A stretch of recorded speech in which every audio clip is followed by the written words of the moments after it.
तो information America Iran deal को लेकर, क्योंकि क्या फाइनल 60 दिन का युद्ध विराम विस्तार, जबकि ईरान तेल का निर्यात कर सकेगा और हॉर्मूज बिना टोल के ही खुलेगा।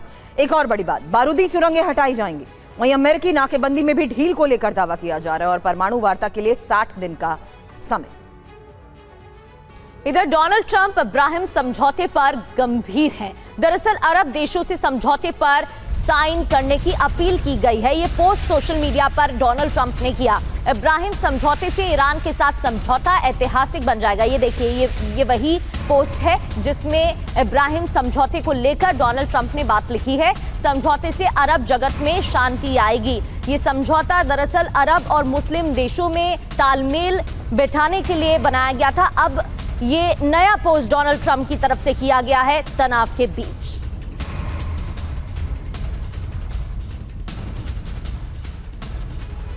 तो ट्रंप की तरफ से क्या पोस्ट किया गया है? अब्राहम समझौते के लिए क्यों बेकरार हैं डोनाल्ड ट्रंप? आपको ये भी बता देते हैं इससे क्या होगा और क्या असर देखने को मिल सकता है।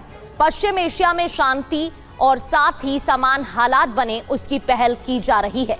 2020 में डोनाल्ड ट्रंप की मध्यस्थता से ये शुरू हुआ था और तभी अब्राहम समझौता तैयार किया गया था। इसका मकसद क्या है और ये क्यों पोस्ट किया गया है, ये भी आपको बताते हैं। हालांकि ये हमने आपको बताया कि आखिर ये अब्राहम समझौता है क्या। अब इसका मकसद समझिए, जहां इजराइल अरब देशों के बीच राजनयिक संबंध सामान्य करना, और पहले अरब देश इजराइल को तभी मान्यता देते थे जब फिलिस्तीन मुद्दा हल हो जाए। अब्राहम समझौते से फिलिस्तीन का मुद्दा साइडलाइन और अरब में नए रास्ते भी खुले।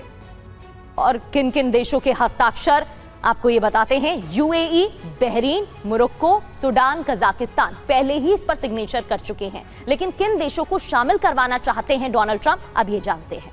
सऊदी अरब, कतर, मिस्र, जॉर्डन, तुर्की और पाकिस्तान। हालांकि अब्राहम समझौते का ईरान से क्या संबंध है, ये भी जान लीजिए, क्योंकि ट्रंप ईरान डील को अब्राहम समझौते से जोड़ना चाहते हैं और डील से ईरान और अरब देशों के बीच तालमेल बैठेगा। हालांकि ईरान की इजराइल से अदावत भी कम हो सकती है और इसी वजह से डोनाल्ड ट्रंप चाहते हैं कि अब्राहम समझौते पर एक बार फिर से हस्ताक्षर करें वो देश भी जो इसमें शामिल नहीं है। इसी से जुड़ी बड़ी जानकारी ये कि अब्राहम समझौते पर पाकिस्तान के रक्षा मंत्री ख्वाजा आसिफ ने बयान दिया है। अब्राहम समझौते में पाकिस्तान शामिल नहीं होगा, ये कहा गया है। अब्राहम समझौता हमारी मूल विचारधारा के खिलाफ है। उन लोगों के साथ कैसे बैठ सकते हैं जिन पर एक दिन के लिए भी भरोसा नहीं कर सकते।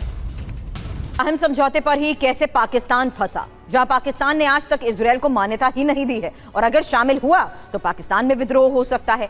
पाकिस्तान को फिलिस्तीन समर्थक नीति बदलनी पड़ेगी और ये कदम पाकिस्तान की इस्लामिक पहचान को एक बड़ा धक्का भी होगा। पाकिस्तान पुरानी 2 राष्ट्र समाधान नीति के खिलाफ है। पाकिस्तान के अंदर भारी राजनीतिक विस्फोट संभव।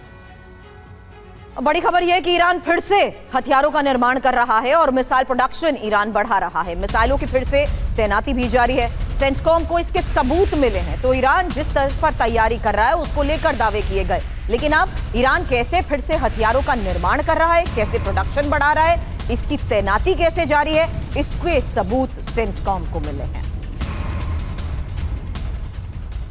तो ईरानी हथियार और फिर से तैयारी की जा रही है। ईरान तेजी से हथियारों के पुनर्निर्माण में जुटा हुआ है। ईरान के करीब 2/3 मिसाइल लॉन्चर सुरक्षित हैं और मिसाइलों को भूमिगत सुरंगों से निकालकर तैनाती। खबर यह कि मिसाइल, ड्रोन, एयर डिफेंस के पुनर्निर्माण जारी हैं। रूस और चीन के पुर्जों से बनाए जा रहे हैं हथियार और ड्रोन उत्पादन कुछ ही महीनों में अब बहाल भी हो जाएगा। इसके अलावा मिसाइल उत्पादन 1 साल में शुरू हो जाएगा, यह भी कहा जा रहा है। इजरायली डिफेंस ऑफिशियल के हवाले से ये जानकारी आपको दे रहे हैं।